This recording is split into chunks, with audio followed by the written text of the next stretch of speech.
It's Aaron, and welcome back again to the Anarchist Cooking Show, where I don't actually cook anything and I just talk about politics. Today, we're going to talk a little bit about the police system, a topic that I cover every once in a while, but lately people have been asking me about it. What is my opinion on police, and why do I think that somehow we can have a functioning society if we got rid of them altogether? So I'm going to talk about that a little bit. I'm going to talk about what the police actually are right now. I'm going to talk about all of the ways that we can eliminate the police and what a society would look like once they're gone. So without any further ado, let's get started. Okay, so the police are essentially an unaccountable force hired by the state to uphold property laws. They have a monopoly on force. They are essentially the government's monopoly on force against the people. That's how they monopolize that force, by giving all of the authority to kill, maim, murder, slaughter, and abuse, and incarcerate and encage all kinds of people. They give that power to the police force so they can uphold property laws and continue to uphold the state structure in the way that it is right now. Basically, they are a centralized gang that has the authority from the state to murder you for whatever reason that the state deems fit. And obviously, as an anarchist, as a social libertarian, I don't think that that is useful. I think that we can do better. And I think that we can look at society in a scientific way and figure out a way that we can uphold the rule of law if it is actually necessary to have certain laws at certain times in certain areas with certain people, generally just associating in a certain way. That is basically what we're going to talk about today. So the real question is, do we actually need this centralized gang, this state authority to tell us what to do, to uphold all of these laws, to make our lives, every single moment of our lives, feel as though we are somehow doing something illegal, something wrong? Like I've said many times before, you can't even go out into your street without feeling as though you broke a law, especially right now when you're apparently under quarantine and everybody's watching what you're doing. You can have your neighbor, here in Canada specifically, call the police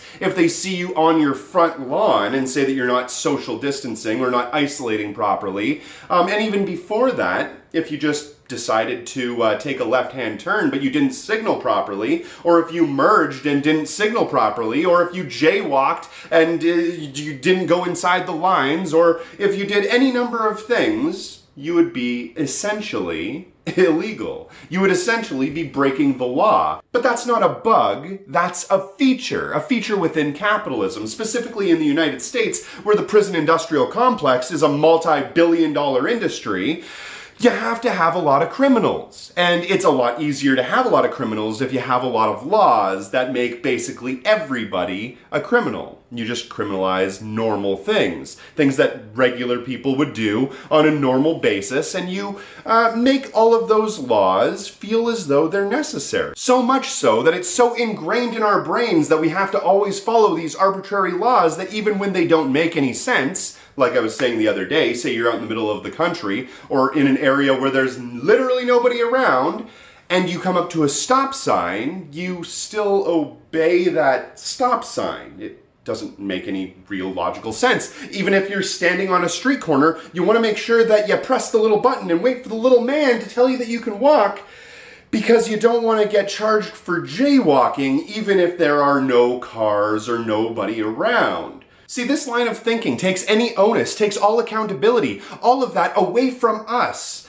and puts it all on that little red light or that little white man telling us to walk or drive at a certain time. We're always told that we have to follow these arbitrary rules. It reminds me very much of the rule that your parents would tell you when you're a little kid, that you can't sing at the dinner table. Why can't you sing at the dinner table? That doesn't make any sense. Like George Carlin said, what if you stand next to the dinner table and sing? There's no rules about that. What if it's the breakfast table? There's no rules about that. So obviously, it's just another arbitrary, pointless rule. But why would we have all of these arbitrary, pointless rules? Well, it's to enforce inside of your brain that you constantly have to do what the authorities tell you. From a small, young age, you're told that you have to listen to your parents and to authorities unequivocally. Never question what they tell you. because they are the authorities, and it doesn't matter whether or not they're right or wrong. So every time somebody tells us that we can or can't do something, we have to listen to them because we don't have any other frame of reference. We don't know how to do these things on our own. And when we go out into the world, we have to deal with bosses and with landlords and all of these other, and politicians, all of these people who are telling us how to believe, how to think, how to live our lives.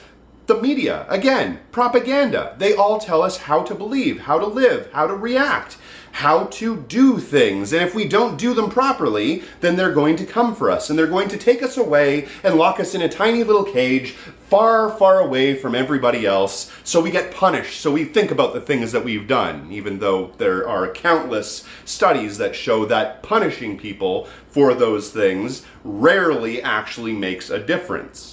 It's true, rehabilitative justice and reformative justice actually work a lot better than incarcerating somebody for the rest of their lives or making a bunch of arbitrary laws and rules. I'm not going to stand here and say that rules don't necessarily make people behave better.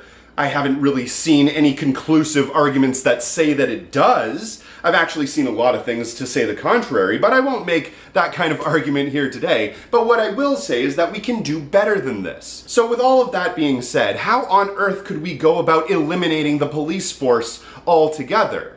Well, it turns out it's actually not that hard. You just have to reorganize the way that we think about society, and specifically our relationship to money.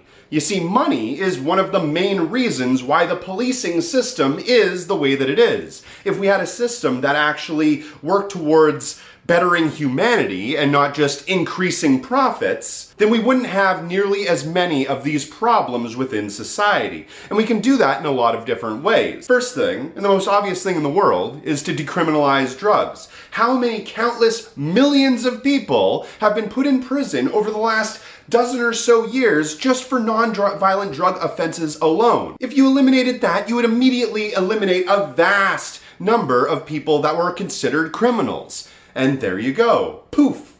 All of a sudden, the police have a lot less of a job to do, and we don't really need them anymore to enforce anything to do with drugs. We honestly shouldn't have had them enforcing anything to do with drugs in the first place, considering most of the time it's a socio-economic problem or maybe a medical problem, and we should have other organizations like counselors or like other groups dealing with those people, medical staff, that sort of thing, and not police that just come in and bust the heads of some poor, lonely drug addict that has absolutely nothing to live for other than getting their next fix. So obviously, the police are not the best suited people to deal with that sort of problem. Now, obviously, I'm an anarchist, I'm a social libertarian, and in that world, under that ideology, we don't have property laws, right? We don't have some individual being able to buy up all of the land, all of the resources, all of the houses, the air, water, soil, whatever you want, just so they can individually profit. Everything is owned by everyone. It's communal, if you will. So property laws, obviously you still can have your toothbrush, your TV, your Xbox, whatever. That stuff is still yours. Those are personal possessions. But there's no longer something known as private property. Private property being the property that is owned privately by a capitalist and not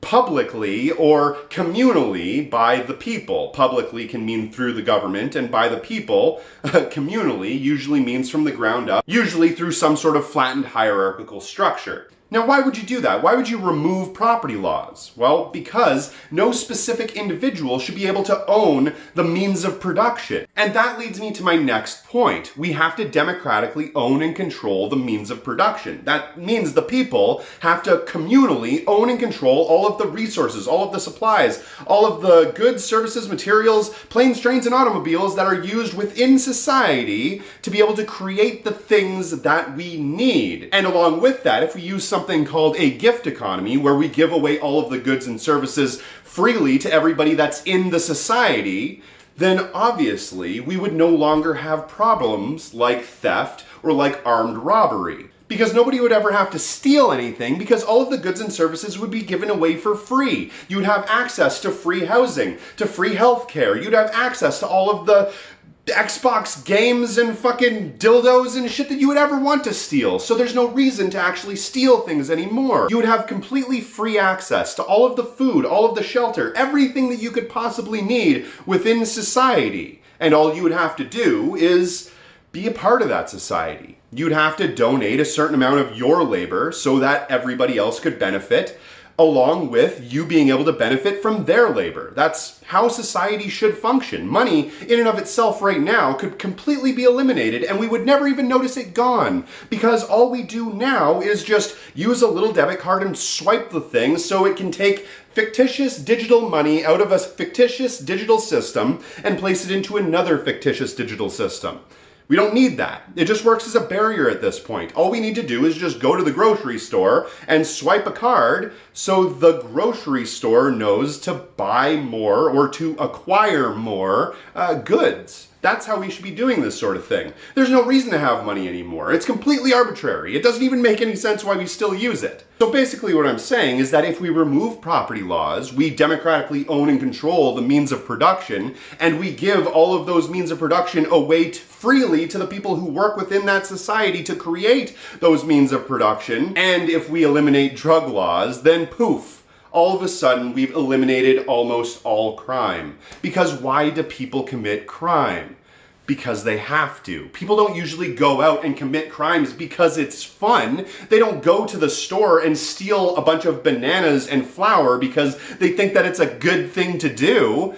They do it because they need those things. They do it because they might starve if they don't. So obviously, if you give people all of the necessities and all of the resources and things they need to live, then they're not going to go out and steal those things.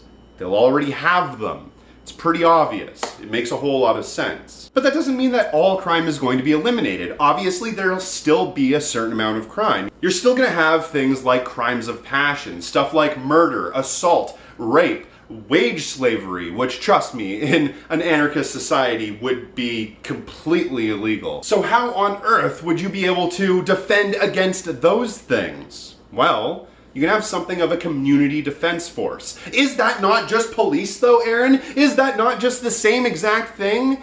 Well, no. When I was describing the police at the beginning of this video, I was basically talking about how they are an unaccountable force that have a monopoly on power and are able to indiscriminately kill you for whatever the government or the state find necessary. A centralized gang that essentially upholds property laws. Now, with that being said, a community defense force would not be anything like that.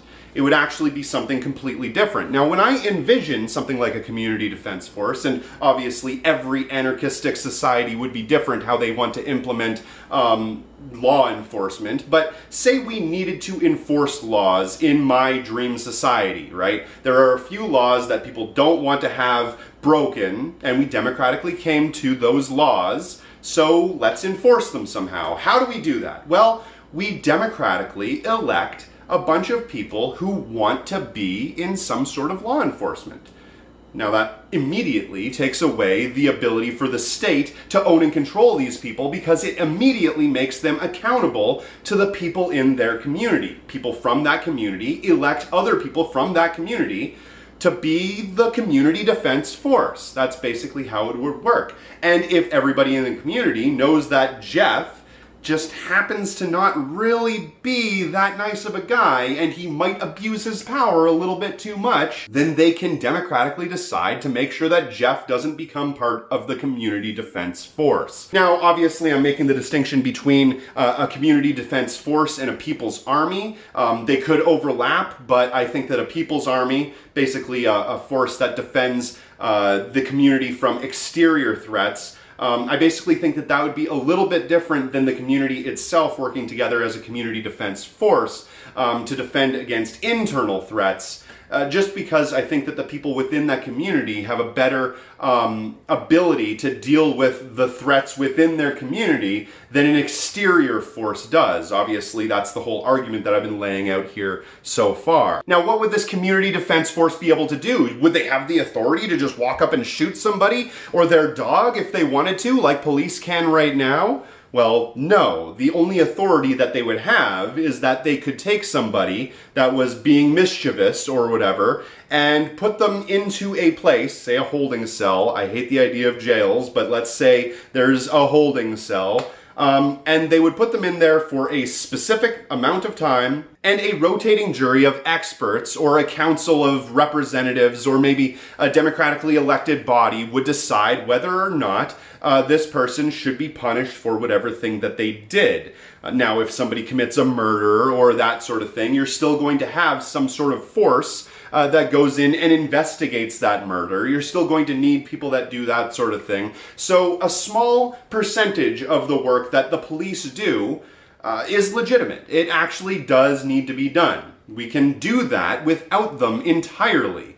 The bodies that need to enforce these sorts of laws do not need to be the same bodies that go out and bust skulls when they're doing some sort of ICE raid. And if something were to happen like, I don't know, a mass shooting, then you would have a special task force that would come in and deal with extremely volatile situations like that. They might even be part of that people's army that I was talking about before. Maybe they could defend against all threats, domestic and abroad, similar to the military is today. But outside of that, like I've said, you don't really need police. And I think I outlined pretty good reasons as to why that is in this video. So thank you very much for watching. My name is Aaron. If you do get a chance, check out all the links in the description box below and hit the little bell button. They're unsubscribing people every day, and if you hit the bell button, then it'll give notification to you whenever I release a video. So thank you very much for watching. Have a nice day.